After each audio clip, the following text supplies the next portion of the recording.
ಕಡೆಗಣಿಸಬಾರ್ದು. ಅವ್ರಿಗೆ ನಾವು ಇಲ್ಲ ಇದು ಅವನಿದ್ದಾನೆ, ಅವನೇನು ಬೆಲೆ ಇಲ್ಲ ಆ ರೀತಿ ನಾವು ನೋಡ್ಕೊಳ್ಬಾರ್ದು. ಅವ್ರಿಗೆ ನಾವು ಮಾನವ ಸಂಪನ್ಮೂಲ ರೀತಿಯಲ್ಲಿ ನಾವು ನೋಡಬೇಕು, ಮತ್ತು ಅವ್ರಿಗೆ best of the best training ನಾವು ಕೊಡಬೇಕು. ಆ ನಿಟ್ಟಿನಲ್ಲಿ ಆ ದಿಕ್ಕಿನಲ್ಲಿ ನಮ್ಮ ಅಧಿಕಾರಿಗಳು ಪ್ರಯತ್ನ ನಾವು ಮಾಡಿದ್ದೀವಿ.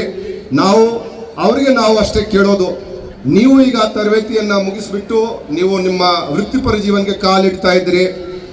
ಆದರೆ ಇಲ್ಲಿನ ತರಬೇತಿ ನಾವು ಕೊಟ್ಟಿದ್ದೀವಿ ನಿಮಗೆ, ಆ ಜನರಿಗೆ ಆ ಒಂದು ಫಲ ಸಿಗಲಿ, ಅದರ ಸಲುವಾಗಿ ಆ ರೀತಿಯಲ್ಲಿ ನೀವು ಕೆಲಸ ಮಾಡಬೇಕು.